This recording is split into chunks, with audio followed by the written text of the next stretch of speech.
될 것 같아서 서운한 마음이 있죠. 예. 먼저 말씀을 교제하기 전에 제가 예배 때 감사를 드린 내용에 대해서 우리 성도님과 교제를 나누고 시작하면 좋겠다 생각이 들어집니다. 우리 하나님의 그 은혜의 영광을 찬송하고 싶은 마음입니다. 저희 이제 제 아내 동생의 남편이 저에겐 동서입니다. 동서가 저보다 4살이 많아요. 근데 그 동서의 동생이 갑자기 저희가 이제 최근에 암이 걸리신 성도님들에서 기도하던 그런 상황이었는데 암이 판정이 됐는데 말기라는 6개월 이제 시한부를 판정을 받았다는 소식을 들었습니다. 뇌종양이셨고요. 그래서 마음에 아직 젊으실 텐데, 근데 나이는 60대신 분이셨어요. 그런데 안타깝다. 그리고 저희 동서의 마음이 장남인데 참 사람을 좋아하고 이렇게 하는 친구예요. 이렇게 분이에요. 그래서 마음 많이 아파하겠다고 하는데 처제가 이제 제 아내를 통해서 다들 교회를 다니지만 제 처제가 이제 구원받은 자매이기 때문에 형부를 좀 말씀을 전해줄 거를 부탁을 하고 싶다고 이렇게 요청을 해서 당연히 그러면 내가 가겠다고 이렇게 해서 지난주 월요일이 아니라 그 전주 월요일 날 방문을 했습니다. 약간 뇌에 이제 그 종양이 있기 때문에 이렇게 생각도 왔다 갔다 한다고 해요. 그래서 기도하는 마음으로 갔습니다. 그리고 무엇을 전해야 되지? 본인이 6개월 시험부라는 걸 확실히 알고 있을까? 그 다음에 평생을 한 번도 교회 생활을 안 했던 분인데 나이 때 가끔 제가 복음을 전하러 이제 병원에 가면 말씀을 잘 듣는 분도 있지만 끝까지 거부하시고 돌아가는 분들이 꽤 계셔요. 그래서 기도하는 마음으로 이제 갔는데 누워 계셨어요. 그리고 중간에 가끔 이렇게 딴소리를 하셨어요. 이렇게 엉뚱한 말을 하시고 그랬는데 제가 하나님이 우리에게 어떤 분이신지에 대해서 말씀을 전했고 그 하나님께로 돌아와야 될 것을 회개에 대해서 얘기할 때 의외의 반응이셨어요.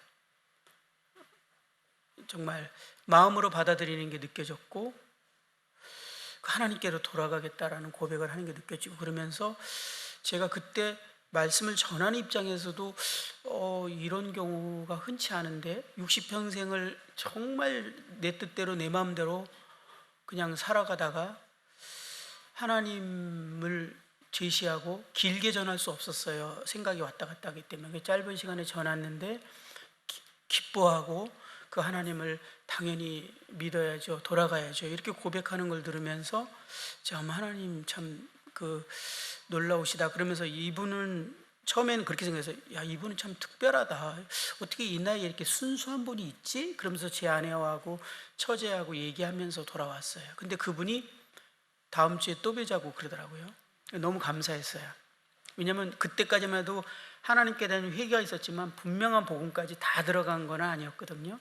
6개월이 남았기 때문에 저는 좀 마음의 여유가 있었을지 몰라요. 그리고 그날 막상 가서 보니까 그분은 자기가 6개월 시한부라는 걸 인식 못하고 했고 다 나서 이제는 일어날 거라고 생각하고 다음에 오실 때는 더 건강하게 준비할 거고 이제 다 치료돼서 저하고 제주도 여행도 가자고 막 그런 얘기를 하셨어요. 그래서 그러자고 제가 그렇게 하고 다음 주에 이제 만나기로 했는데 그분이 다음 주를 계속 기다렸다고 해요. 그리고 말씀 들은 게 마음에 남아서 자꾸 얘기를 했다 그래서 그 다음 주가 바로 이번 월요일이었습니다.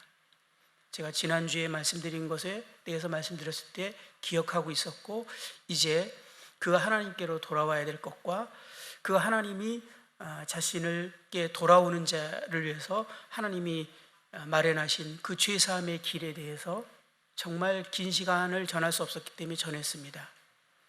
그런데 저도 좀 특별했어요. 어떻게 이렇게 순수하게 이 말씀을 그냥 다 받아들이지? 그리고 기도를 하는데 그가 내 손을 저는 그냥 기도를 시켰는데 갑자기 제 손을 꼭 잡더니 간절히 손에 힘이 들어갔어요. 그리고 기도를 끝났는데 아멘이라고. 사실 우리 남자들 잘 알지만 60세가 돼서 그 가족들 다 옆에 있었어요. 다 안 믿는 가족들이에요. 그거 쉽지 않습니다. 그래서 내가 정말 이 사람에는 특별한 사람 같다 그러면서 그가 주님을 영접한 거에 대해서 제가 그 순간 확신할 수 있었어요. 그리고 감사하는 마음으로 이제 돌아오려고 하는데 앞으로 5번을 날 보자고 하더라고요. 그리고 이달 안에 꼭 한 번 더 보자. 너무너무 저를 기다리고 보고 싶다는 말로 5번을 보자. 그래서 나머지 5번은 이분에게 필요한 하나님의 말씀들을 더 전하고 주님이 기회를 주실려나 보다 하고 돌아왔습니다. 그런데 어제 그분이 돌아가셨다는 소식을 들었어요. 정말 예상하지 못했습니다. 왜냐하면 2번째 만났을 때 상태가 더 좋아지셨어요. 그래서 하나님이 은혜를 베푸시나 보다. 그런데 그 순간 들으면서 놀랐지만 이제 하나님의 뜻이 마음 가운데 이렇게 생각이 나면서 정말 감사했어요. 가족들과 저와 제 아내와 처제와 그 누구도 이분이 지금 돌아가실 거라고 아무도 준비도 하지 않고 예상하지 않았지만 하나님은 어제 그 영혼을 이제 데려가실 것을 계획을 하신 것입니다. 그 하나님은 우리는 여유가 있었지만 당사자도 저도 여유가 있었지만 하나님은 너무나 급하셨어요. 제가 지난주에 복음을 전했어야 되는데 제가 하나님 마음을 다 모르고 복음까지 제대로 전하지 않았어요. 하나님을 믿어야 된다는 거에만 전하고 저는 천천히 하려고 왔던 거예요. 하나님이 너무 급하셨어요. 그래서 그의 마음에 다음 주에 보자고 그쪽에서 먼저 얘기했어요. 그리고 일주일 내내 기다리는 마음을 주셨어요. 그리고 가서 복음을 전하는데 어찌나 그 말씀을 달게 받고 말씀이 끝나온 다음에 마음이 너무 편해졌다고 너무 좋아졌다고 막 이러시는데 저는 그때까지 몰랐어요. 하나님이 정말 급하셨고 바쁘셨습니다. 그래서 하나님께서 그의 마음을 움직이셔서 저를 기다리게 했고 오히려 그가 요청해서 다음 월요일날 다시 가게 하셨고 그 말씀을 전했을 때 그 말씀을 100% 그냥 스펀지가 받듯이 받으면서 주님을 영접하게 하셨습니다. 이걸 생각하니까 참 하나님 자비로우시다, 은혜로우시다. 그분 하나님 참으로 사랑이 많으시구나. 인생을 정말 사랑하시는구나. 그를 구원하기를 원하시지만 평생을 하나님의 뜻을 거절하고 자기 마음대로 살았던 그 인생을 이 죽음 앞에서 그를 하나님은 포기하지 않으셨구나. 그러면서 우리 에베소의 말씀처럼 창세전에 그리스도 안에서 우리를 택하시고 우리를 예정하셨던 그 하나님께서 그분을 택하시고 예정하셨고 이제 죽음 앞에서라도 그를 하나님께서 아들로 삼으셨기 때문에 하나님이 마음이 급하셨구나. 저는 병원에 있고 임종 앞에 있고 그런 분들에게 여러 차례 복음을 전했지만 사실은 개인적으로 이런 분은 처음입니다. 이렇게 쉽게 이렇게 말씀을 단순하게 그냥 흡입하시는 아무 배경도 없고 성경에 대해서 완전히 무지하신 분이 어떻게 하나님을 이렇게 받아들이고 인정하고 다음 주에는 영접할 수 있는지 참 특별하다 이렇게 생각했는데 그것이 하나님이 하신 일이셨습니다. 제가 생각해도요 저는 너무 단순하게 전했어요. 너무 짧은 시간을 전했어요. 더 했어야 됐나 할 만큼 단순했어요. 그렇지만 하나님이 급하셨어요. 그리고 그분이 그 영혼을 정말 자녀로 삼는 그 사실을 생각하면서 하나님의 은혜와 사랑은 참으로 놀랍다라는 생각을 하게 됐습니다. 이 시간 그 은혜의 찬송을 다시 한번 찬송드리고 감사를 드리게 됩니다. 오늘은 에베소 이어서 4장을 말씀을 드리도록 하겠습니다. 우리는 에베소 1장부터 3장까지를 통해서 하나님의 비밀의 경륜에 대하여 살펴보았습니다. 하나님께서는 영원전부터 예수 그리스도를 믿음으로 구원받은 사람들을 따로 불러내어 새로운 인류, 새로운 유기적 공동체인 교회를 세우실 것을 계획하셨습니다.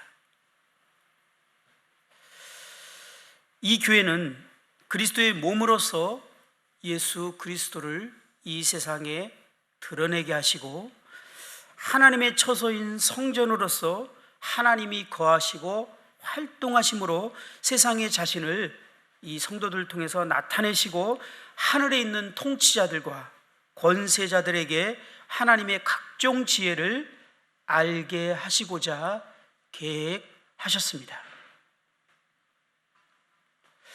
교회는 하나님께서 영원전부터 계획하시고 수천 년 동안을 마음 가운데 비밀로 간직해 오신 하나님의 계획이며 하나님의 대안이셨습니다. 하나님은 정말 측량할 수 없는 값으로 교회를 바라보십니다. 하나님의 아들은 마치 진주를 구하는 장사처럼 이 땅에 오셨고, 그리고 아주 값진 진주, 곧 교회를 찾아내셨습니다. 주님은 그 값진 진주를 발견하고 그분이 가진 모든 것을 팔아 그 진주를 사셨습니다. 그 진주는 바로 교회입니다. 교회는 주님의 모든 것을 주시고 사신 그분의 신부였습니다. 교회는 그분의 사랑의 대상입니다. 교회는 그분의 몸입니다. 그분의 보안으로서 그분을 드러내고 설명하고 표현하기 위해서 세워졌습니다. 교회는 그분의 처소이며 성전입니다. 하나님이 그 영화로우시고 크고 위대하신 하나님께서 거하시고 활동하시며 자신을 드러내시고 임재를 나타내는 그런 곳입니다. 교회는 하나님의 각종 지혜를 알게 하는 새로운 인류며 새로운 유기적 공동체라는 사실을 우리는 지금까지 1장부터 3장을 통해서 이제 살펴보았습니다.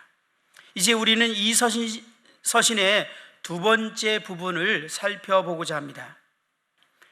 본 내용은 실질적인 교훈과 권고의 말씀으로 이루어져 있는데요. 4장부터는 사도 바울은 서신서 전반부에서 가르쳤던 교리적인 진리를 이제 다루기 시작합니다. 실질적으로 삶으로 다루는 것을 보게 됩니다. 이것이 바울이 주로 사용하는 순서입니다. 성경적인 강조점은 먼저 신분을 말해주고 그 다음에 실질적인 삶을 다루는 것을 보게 됩니다. 이러한 순서는 대부분의 바울 서신에서 확인할 수 있게 됩니다. 에베소서 1장부터 3장 사이에서 교리적인 부분에 대해서 살펴보았고, 이제는 4장부터는 그 실천적인 부분에 관해서 우리는 살펴보게 될 것입니다. 3장까지는 우리의 새로운 신분에 대해서 기록했다면 4장부터는 우리가 어떠한 삶을 살아야 할 것인가에 대해서 기록하고 있습니다. 3장까지는 하나님의 비밀의 경륜을 보여주었다면 4장부터는 하나님의 계획을 이루기 위해서, 이 비밀의 경륜을 이루기 위해서 우리가 해야 할 일이 기록되어 있습니다. 3장까지는 하나님의 비밀의 경륜인 새로운 공동체인 교회의 목적을 말해주고 있다면 4장부터는 이러한 교회의 목적을 이루고 지켜나가기 위해서 그 소명을 어떻게 이룰 수 있는지, 실제적인 방법에 대해서 말을 하고 있습니다. 성경은 이 부분이 균형을 잘 갖고 있습니다. 항상 바울의 서신서 보면 앞부분은 이 교리적인 영역을 다룹니다. 그리고 뒤에는 이것을 실제로 실천하는 실천적인 영역을 다룹니다. 저도 개인적으로는 과거에 한 가지만을 취하는 것을 좋아했습니다. 주로 교리적인 영역을 많이 취하는 것을 좋아했어요. 왜냐하면 기성교회 다니고 율법 아래 있다 보니까 실천적인 영역은 별로 마음에 이렇게 즐겁지가 않거나 화답이 잘 안 되는 것이 있었던 것 같습니다. 우리 모임이 은혜를 강조하다 보니 신분을 많이 강조하게 되는데 이 신분은 정말 중요합니다. 신분이 없는 실천은 율법주의가 될 수 있습니다. 그러나 신분에서 멈춰버리고 교리에서 멈춰버린다면 영지주의가 될 수 있는 소지가 다분히 있는 것입니다. 교리적인 부분, 진리적인 부분에 이어서 반드시 그것을 어떻게 실천해 나갈 것인가에 대해서 균형 있게 우리가 성경을 배울 뿐만 아니라 그렇게 가르치고 그렇게 우리의 삶에 적용해야 되는 것이 대단히 중요함을 사도 바울의 서신서를 볼 때마다 우리는 확인하게 됩니다. 이 에베소도 동일하게 마찬가지로 딱 두 부분은 아닙니다. 교리적인 영역과 실천적인 영역. 3장까지는 교리적인 영역을 다뤘다면 이제 4장부터는 그것을 어떻게 우리가 실천해야 될 것인가. 그런데 실천이라는 단어가 딱 나오는 순간 알레르기가 있는 분들이 있으신데요, 그것은 성경을 균형 있게 보는 방식이 아닙니다. 자, 4장 1절부터 3절까지를 한번 읽어보겠습니다. 그러므로 주 안에 갇힌 내가 너희를 권하노니 너희가 부르심을 받은 일에 합당하게 행하여 모든 겸손과 온유로 하고 오래 참음으로 사랑 가운데서 서로 용납하고 평안에 매는 줄로 성령이 하나 되게 하신 것을 힘써 지키라. 바울이 모든 서신서에 조금 전에 말한 것처럼 본서의 앞부분에서도 이 교리를 기록했고 후반부에는 이제 실천의 지침에 따라 실행하도록 되어 있는데, 그렇기 때문에 앞에 있는 교리를 이제 이어서 말하는 표현으로 그러므로라는 표현에 의해서 교리적인 부분이 실천적인 부분으로 이제 바뀌고 있음을 우리는 확인할 수 있게 됩니다. 4장에는 바울은 권고로 시작하고 있는데 그것은 부르심에 합당하게 행하라는 것입니다. 우리가 그러한 부르심에 합당하게 행할 것을 요구하고 있는 것으로 시작하는 것을 보게 됩니다.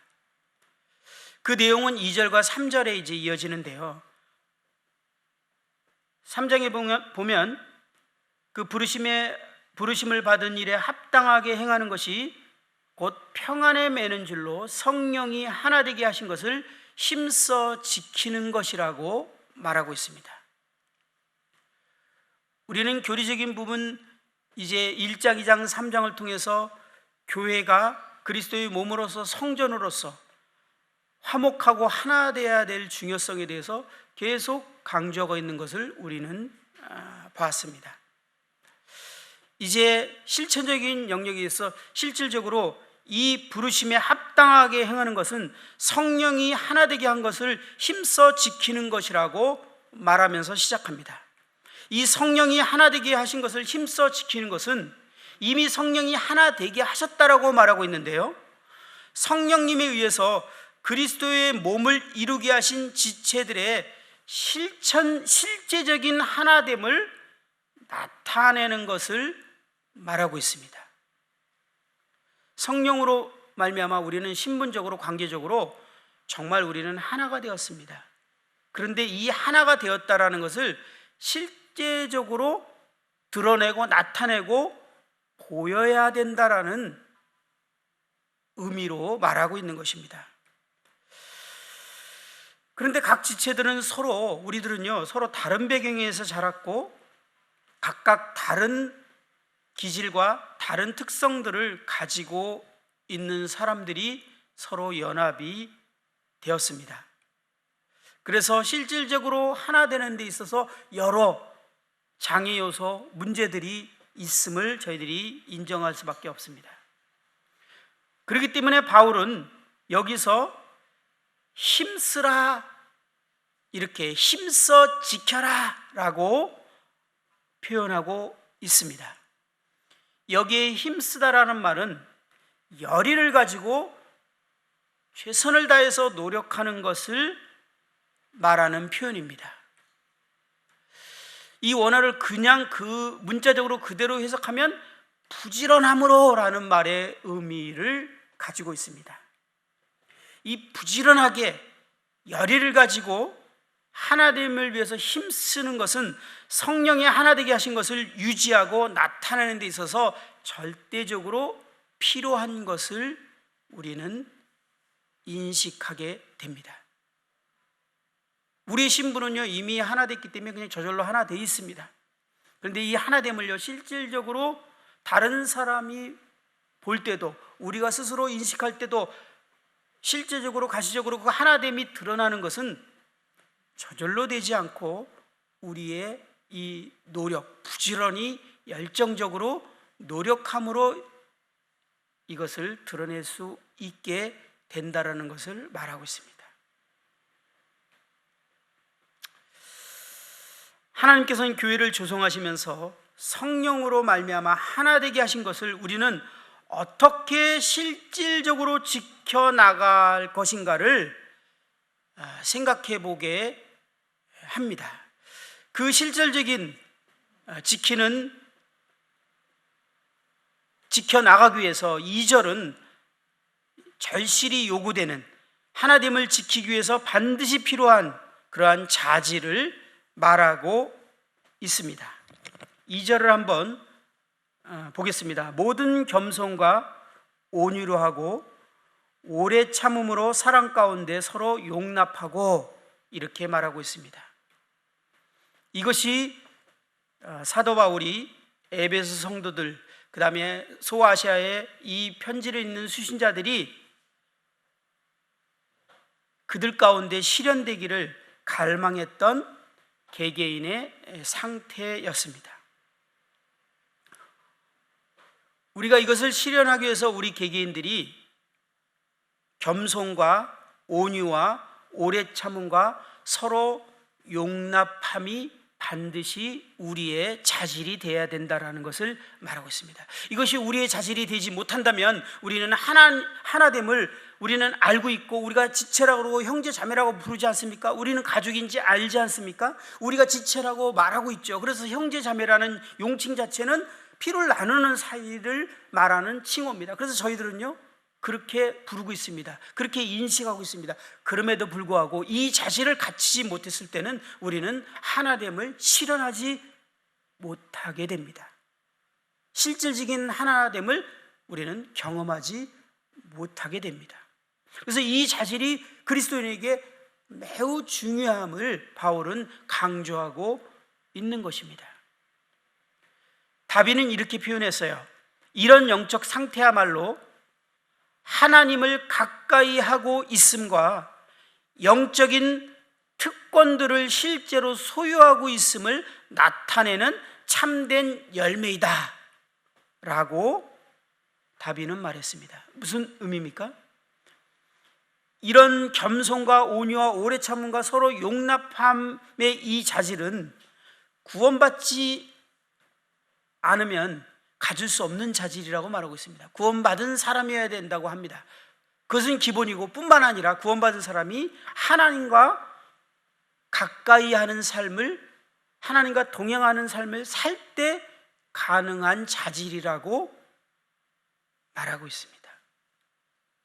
그래서 우리는 지난주에도 그리스도인들이 가져야 될 목적이 있는데, 목표가 있는데, 하나님을 사랑하는 것, 그러면서 형제님이 그렇게 했죠. 다 하는 내용이지만 또 강조한다고. 마음을 다해서 뜻을 힘을 다하여 주 너희 하나님을 사랑하라는 말씀에 대해서 우리는 평생 동안 수없이 듣습니다. 왜? 이것이 바로 하나님께서 계획하신 그 하나님의 경륜인 교회가 이제 하나 되어서 그 교회가 세상에 하나님을 드러내고 세상의 각종 지혜를 드러내게 하는 데 있어서 첫 시작이기 때문에 그렇습니다.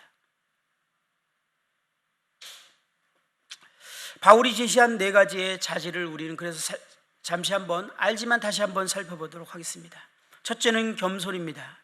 원문에서 이 단어는 자기 주장에 철저한 결여를 뜻하는 겸양을 의미한다라고 이렇게 말하고 있습니다. 이 겸손은 성경적인 원래 영적인 의미로 하나님이 두신 자리에서 벗어나지 않는 것을 의미합니다. 그래서 겸손의 반대인 교만은 하나님이 두신 자리에서 벗어난 것을 말합니다. 자신이 자기 자리를, 자기 위치를 스스로 정하는 것, 그것이 사단이 범한 죄였고 우리들이 또 범한 죄입니다. 그래서 죄의 뿌리는 교만이라고 우리는 말합니다. 그 하나님이 주신 자리를 벗어나고자 했던 우리의 의도는 우리가 잘 알다시피 우리가 하나님처럼 되려고 하는 것이었습니다. 하나님처럼 예배받고 찬양받으려는, 하나님처럼 인정받고 칭찬받으려고 했던 그러한 동기였습니다. 그런데 이 교만이 모든 관계를 깨트렸습니다. 먼저는 하나님과 관계를 깨트렸고 아담과 하와도 이것으로 인해서 관계가 깨어지기 시작하는 것을 보게 됩니다. 오늘날 우리도 내가 인정받고 나를 더 높이고 내가 예배를 받고 싶어하는 그 동기 때문에 상처를 받고 어려움을 겪으면서 관계가 깨어집니다. 그래서 겸손은 다른 사람을 나보다 낮게 여기는 겸양, 자기 주장을 철저하게 포기하는 그러한 성품임을 말하고 있는 것입니다. 거기에 온유는 원어상의 어근은 전혀 반발하지 않는 마음을 의미하고 있습니다. 전혀 반발하지 않는 마음. 들을수록 참 와라는 소리가 나오죠. 이 의미를 다양한 표현을 하고 있는데 하나님이 우리를 다루실 때 거부하지 않고 그것을 받아들이는 것이라는 의미로 사용하기도 합니다. 하나님이 우리를 다루실 때 어떻게 다루시죠? 하나님이 직접 갑자기 산신령처럼 나타나셔서 너 이렇게 하겠다 이렇게 다루실까요? 아니요. 하나님은 사람과 환경을 통해서 우리를 다루십니다. 그래서 지체들을 통해서, 가족들을 통해서 우리를 다루시죠. 그럴 때 거부하지 않고 그것을 받아들이는 것이 온유라고 합니다. 그리고 사람들의 불친절에 대해 보복하지 않는 것이 온유라고 말합니다. 그래서 온유는 사람들의 평가에 반응하지 않고 하나님의 평가만을 받아들이는 것이 온유라고 합니다. 이 온유의 성품은 정말 우리가 하나 되는 데 있어서 화목하는 데 있어서 얼마나 중요한 성품인가를 또 한번 확인하게 됩니다. 그래서 어떤 사람이 나에 대해서 뭔가 나쁜 말을 할 때, 안 좋은 평가를 할 때나 나를 공격할 때 순간적으로 화를 내는 이유는 무엇입니까? 온유하지 않기 때문에 그렇습니다.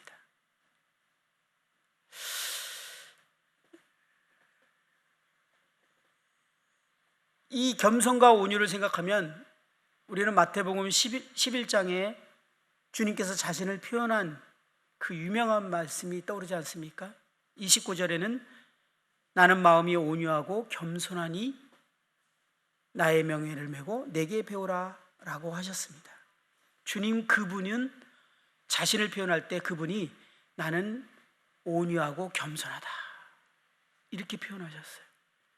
주님의 대표적인 성품의 하나입니다. 이것은 예수님의 성품입니다. 이것은 거듭난 새로운 생명의 특성임을 우리는 알 수 있습니다. 그렇기 때문에 우리의 속사람이 강건해지고 하나님과 우리가 동행을 할 때 우리를 통해서 나타나는 성품인 것입니다. 구원받지 않은 고소는 결코 우리를 통해서 나타날 수 없는 성품인 것을 보게 됩니다. 구원받았을지라도 우리가 하나님과 동행할 때 가능한 성품인 것을 보게 됩니다. 그래서 교회의 하나됨은요, 영적인 성숙입니다.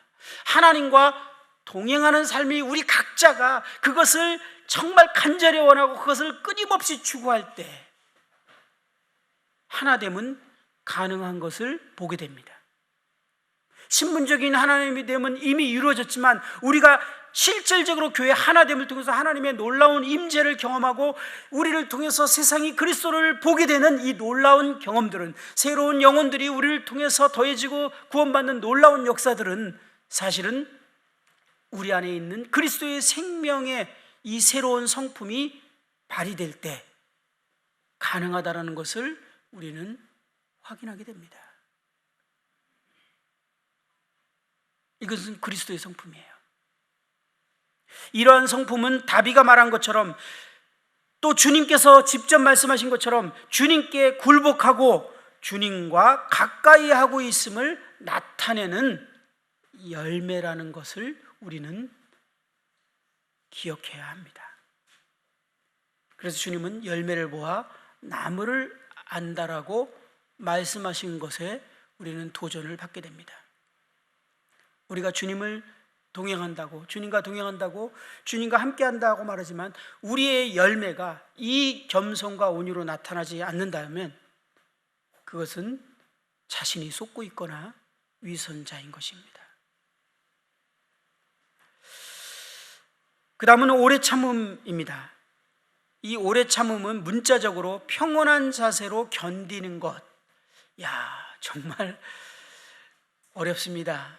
평온한 자세로 견디는 것. 이 아이언사이드가 조지라는 친구에 대해서 이야기한 내용을 제가 책에서 읽은 적이 있습니다. 그것을 찾아보고 제가 다시 한번 이렇게 적어왔습니다. 나는 조지라는 독일 친구를 알고 있습니다. 때때로 그는 밝은 성을 내고 냉정을 잃곤 했습니다. 그러나 사람들이 그를 조용히 쳐다보며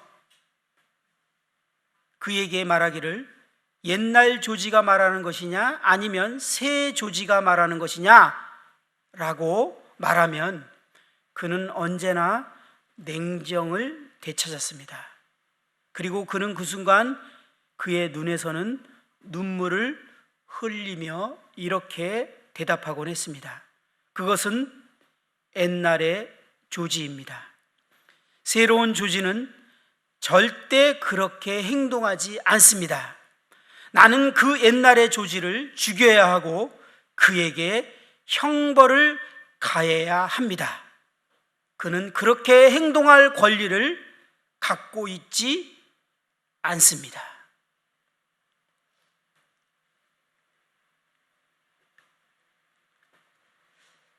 저도 종종 교제하거나 상담할 때 사용하는 표현 중에 하나인데요.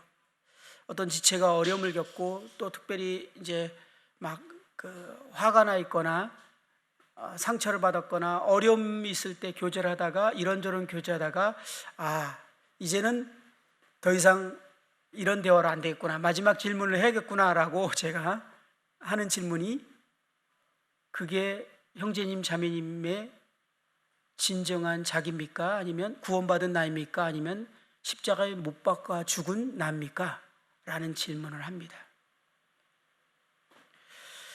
그럴 때 구원받은 사람은 정말 딱 이성을 찾는 느낌을 여러 번 경험해요. 그 상처받은 나는 진정한 내가 아니거든요. 십자가에 못 박아 죽은 나거든요. 지금 억울해하고 분한 나는 진정한 구원받은 내가 아니거든요. 십자가에 죽은 나거든요. 그것을 인식하고 딱 구분시키는 순간 냉정을 찾습니다. 그리고 하나님의 말씀이 이제 교제가 되기 시작합니다. 참으로 우리가 매 순간 이것을 기억하고 적용하는 것이 필요함을 보게 됩니다. 마지막 네 번째가 사랑 가운데 서로 용납함이라고 말하고 있습니다. 문자적으로는 참고 견디는 것을 뜻합니다. 이는 다른 사람들의 실패나 어떤 그리고 나와 다른 기질이나 나와 다른 어떤 성격을 용인하는 것을 말하는 것이라고 합니다. 이것은 나를 짜증나게 하고 나를 방해하고 나를 당혹하게 하는 사람들에 대해서 긍정적인 사랑을 베푸는 것을 말한다고 합니다.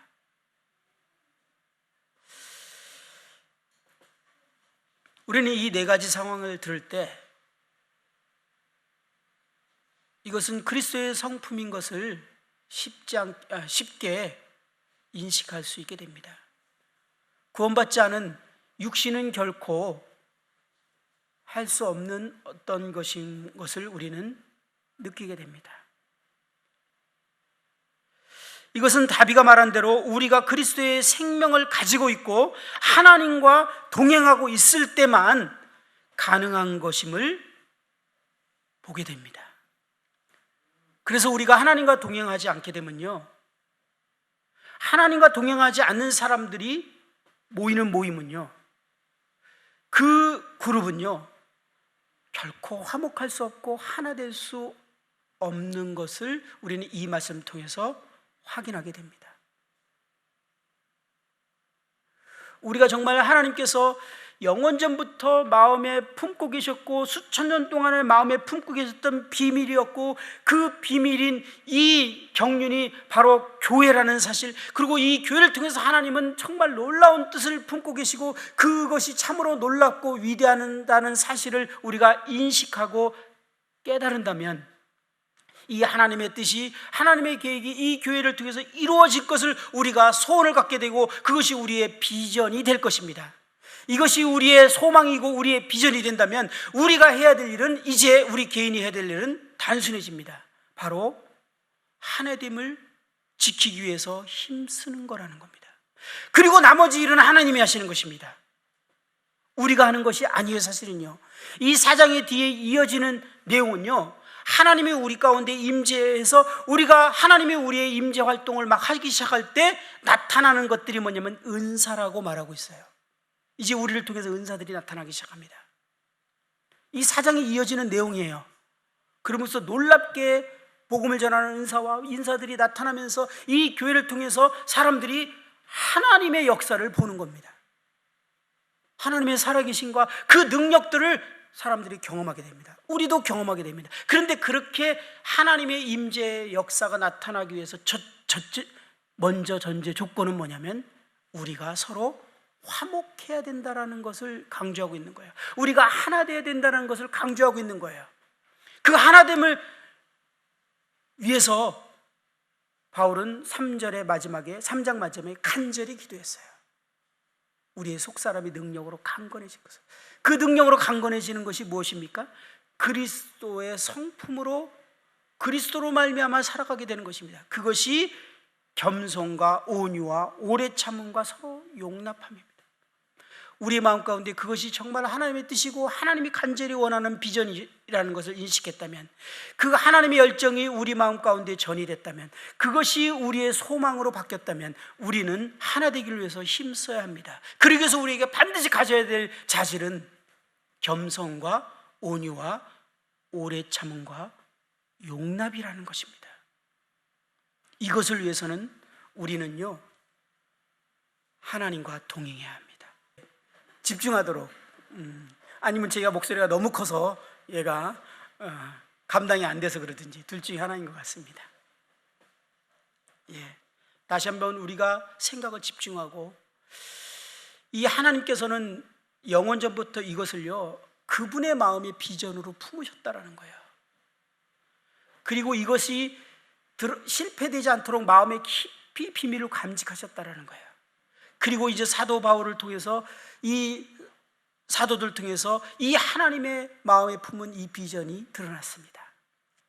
그것이 예수 그리스도를 믿고 따로 불러낸 무리인 이 교회였다라는 거예요. 교회는 하나님의 대안이었습니다.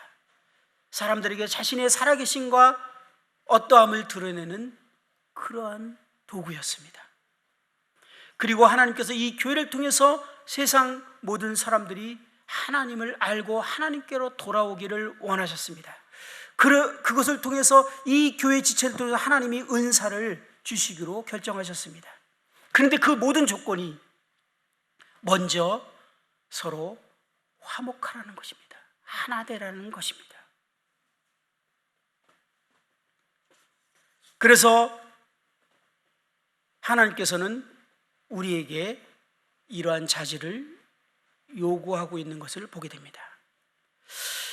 고린도서 3장 1절과 4절을 통해서 우리가 알게 되는 것은, 육신적인 삶을 살아갈 때 하나 된 것을 지켜나갈 수 없음을 우리는 확인하게 됩니다. 고린도전서 3장의 1절에 보면, 형제들아 내가 신령한 자들을 대함과 같이 너희에게 말할 수 없어서 육신에 속한 자 곧 그리스도 안에서 어린 아이들을 대함같이 하노라. 내가 너희를 젖으로 먹이고 밥으로 아니하였노니 이는 너희가 감당치 못하였음이거니와 지금도 못하리라.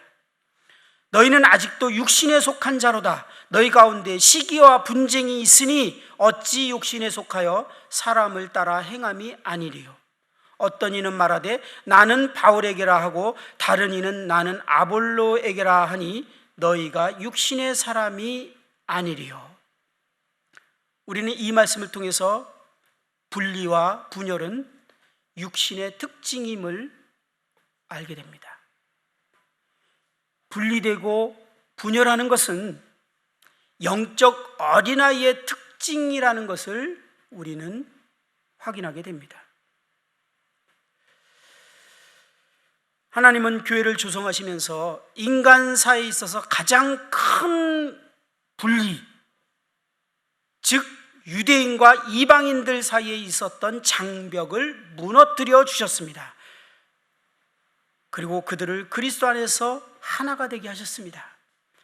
하지만 그들의 삶에서 이와 같은 진리를 실천적으로 지켜나가는 것은 그들 개개인이 성령이 하나 되게 하신 것을 힘써 부지런히 열정적으로 지켜나가야 한다라고 말하고 있는 것입니다.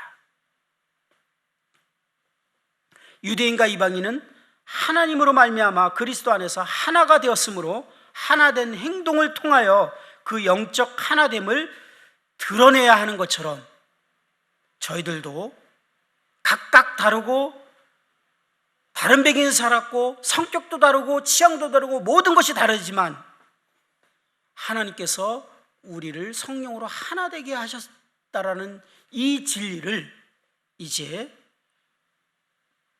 실질적인 하나됨을 통해서 나타내고 드러내야 할 것을 요구받고 있는 것입니다.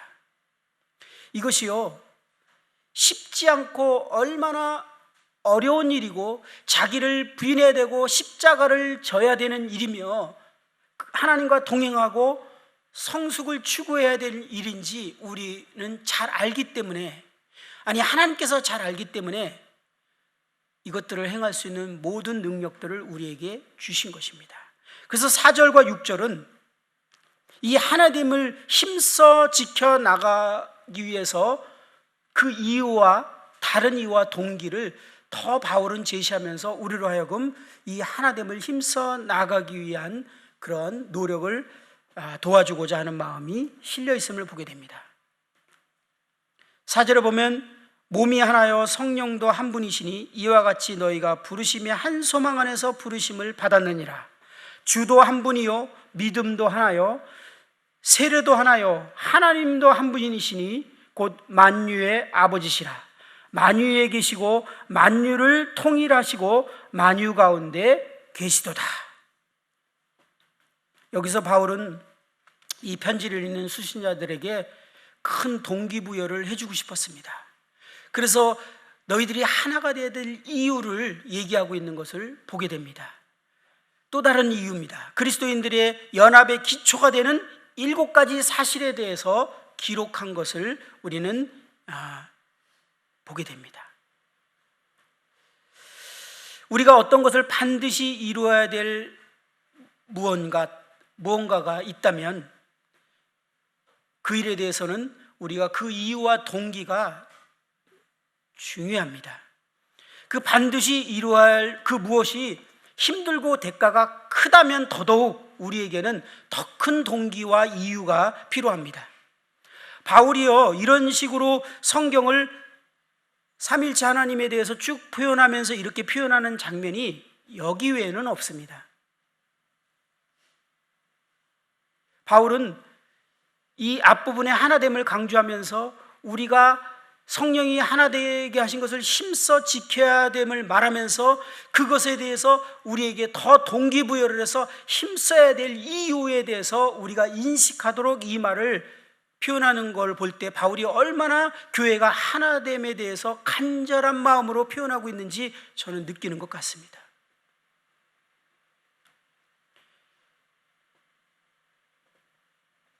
(4절부터 6절에는) 하나라는 단어를 7번 반복했습니다. 이 7가지 영광스러운 하나는 우리로 하여금 하나됨을 위하여 부지런히 힘쓰도록 인도하기 위해 의도된 사실이라는 것을 보게 됩니다.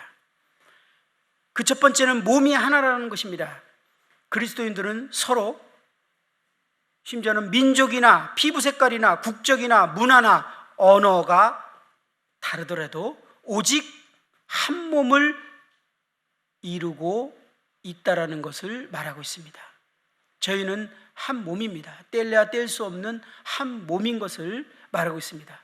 두 번째는 성령도 한 분이라고 말하고 있는데요, 그리스도의 몸인 교회가 하나됨은 한 성령에 의해서 구원받은 공동체이기 때문에 그렇습니다.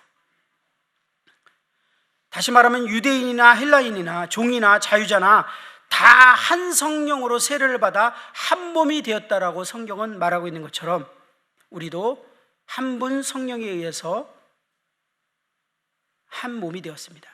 그리고 한 소망 안에서 부르심을 받았다라고 말합니다. 모든 그리스도인들은 한 운명으로 부름을 받았습니다. 우리 모두는요 이제 그리스도와 함께 있게 될 것입니다. 그리고 우리 모두는요 똑같이 그리스도와 같아질 것입니다. 그리고 우리 모두는요 그분과 함께 영원토록 함께 살게 될 것입니다.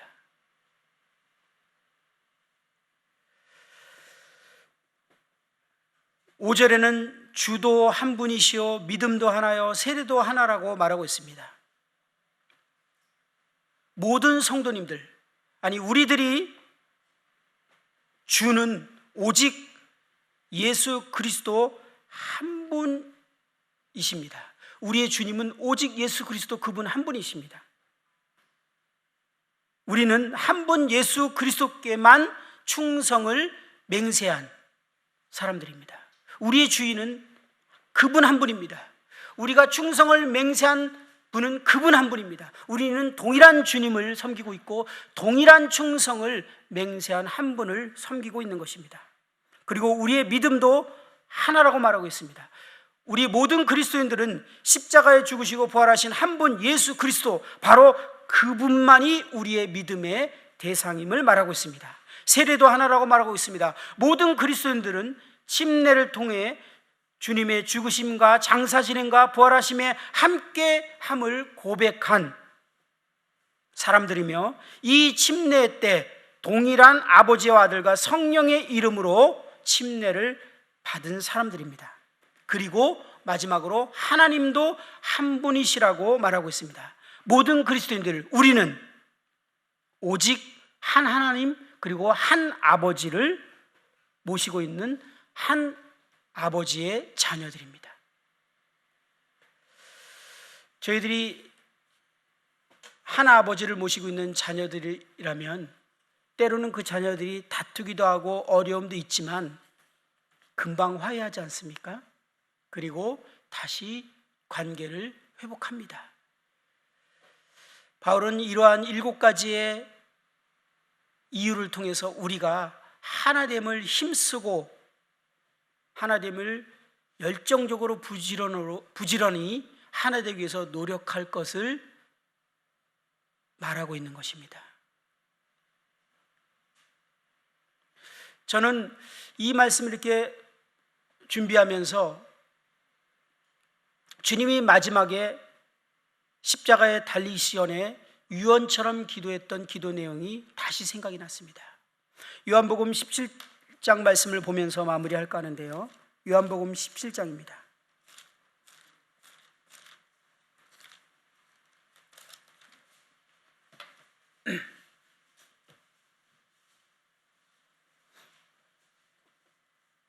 요한복음 17장 11절 말씀입니다. 나는 세상에 더 있지 아니하오나 그들은 세상에 있사옵고 나는 아버지께로 가옵나니 거룩하신 아버지여 내게 주신 아버지의 이름으로 그들을 보전하사 우리와 같이 그들도 하나가 되게 하옵소서. 바울은 예수님의 기도를 본받고 그렇게 동일하게 기도하고 있지 않나라고 생각이 들어집니다. 주님께서 이제 십자가에 달리기 전에 유언과 같은 기도의 내용은 자신을 믿는 성도들의 하나됨이었습니다. 20절에 그렇게 표현하고 있죠. 내가 비웃는 것은 이 사람들만 위함이 아니요 또 그들의 말로 말미암아 나를 믿는 사람들도 위함이니. 지금 믿고 있는 그 예수님을 따르는 제자들뿐만 아니라 그들을 통해서 앞으로 믿게 될 모든 성도들, 바로 교회입니다. 그들을 위해서 주님께서는 기도하는데 마지막 유언과 같은 하나님께 간절한 기도를 합니다. 그들이 하나가 되게 하옵소서. 왜 이렇게 기도하셨습니까? 아직 이때는 하나님의 비밀의 경륜이 드러나지 않은 때입니다. 그러나 주님은 알고 계셨어요. 주님께서는 이 하나됨이 우리 성도들 간에 얼마나 중요한지 아셨기 때문에 마지막 기도를 이것으로 하고 계신 것을 보게 됩니다. 그러면서 그 이유까지도 말씀하셨습니다. 20절에 보면 내가 비옵는 것은 이 사람들만이 21절에 보면 아버지요 아버지께서 내 안에 내가 아버지 안에 있는 것 같이 그들도 다 하나가 되어 우리 안에 있게 하사 세상으로 아버지께서 나를 보내신 것을 믿게 하옵소서. 세상이 나를 믿게 될 것이라는 것입니다. 어떻게 해요? 그들이 하나 될 때. 이때까지만 해도 저는 제자들이 이 말이 무슨 의미인지 이해할 수 없었을 거라고 생각이 들었다면 우리도 그곳에 있었다면 이게 무엇일까? 우리가 하나 되는데 왜 세상 사람들이 예수 그리스도를 믿게 될까? 왜 그분이 하나님의 아들인 것을 알게 될까? 그것을 믿게 될까라고 잘 몰랐을 것입니다. 그러나 이제 이 하나님의 비밀의 경륜이 드러나고서는 우리는 밝히 이해할 수 있습니다. 우리가 하나 됐을 때 우리는 그리스도의 몸으로서 세상에 그리스도를 드러내게 디자인되어 있었기 때문에 그렇습니다. 우리는 교회사로부터 한 가지 두드러진 교훈을 배우게 되는데 그것은 그리스도인 간의 연합을 끊임없이 파괴하는 것이 사단의 주요 전략이라는 것입니다. 사단의 주요 전략이 왜 교회를 연합을 파괴하는 것일까요? 그 이유는 너무나 분명하지 않습니까? 이것이 하나님의 대안이고 방법이라는 걸 사단도 이제 알았어요. 사단의 주요 전략은 교회를 분열시키는 것입니다.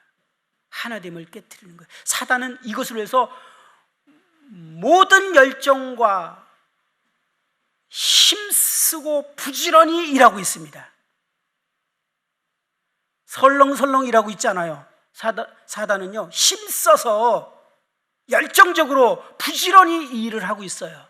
그런데 우리가 설렁설렁해서는 질 수밖에 없겠죠. 그래서 바울은 우리에게 힘쓰라고 말한 것입니다. 그리고 이 예수님의 기도가 실제로 사도행전에 이루어진 것을 우리는 너무나 잘 알고 있습니다.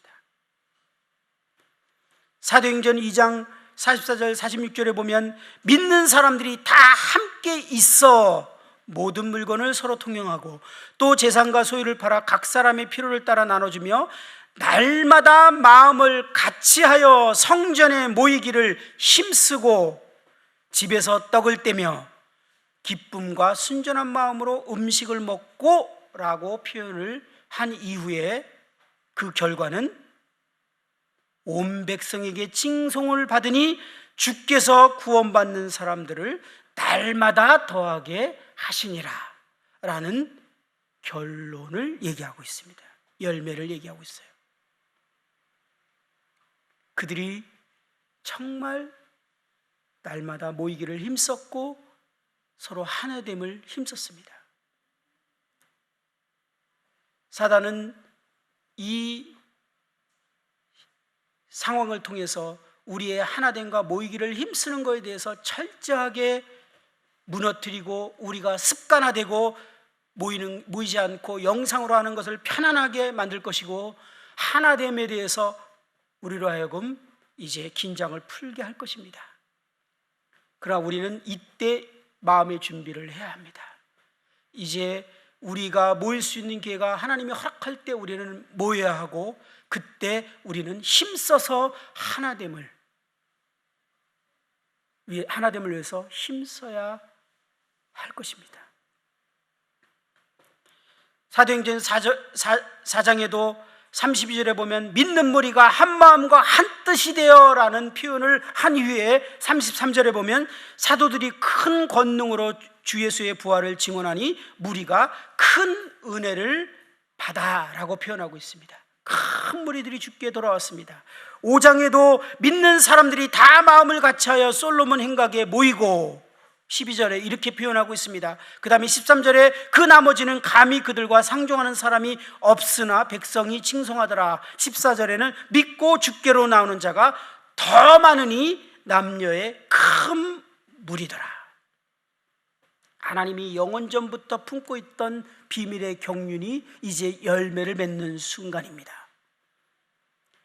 그리스도의 십자가를 통해서 그의 옆구리에서 교회가 탄생하고 그 교회가 실질적으로 하나님의 계획대로 새로운 생명으로 서로 살아가고 서로 연합하고 하나가 되었을 때 큰 무리들이 주께로 돌아오는 역사들이 일어난 것입니다. 하나님의 영원전에 품었던 그 뜻이 이루어지는 그 상황이 진행됐습니다. 하나님이 얼마나 기뻐하셨겠습니까? 하나님이 얼마나 즐거워하셨겠습니까? 하나님은 오늘날도 교회가 이러한 일들을 행하기를 원하십니다.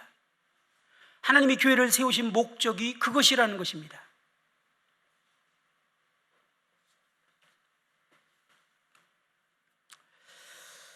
우리가 서로 하나 될 때 하나님의 그 뜻, 그 하나님의 계획은 이루어질 것입니다. 그러기 위해서 저희들이 겸손과 온유와 오래 참음과 용납이 우리의 삶의 자질이 되어야 함을 우리는 오늘 듣게 되었습니다.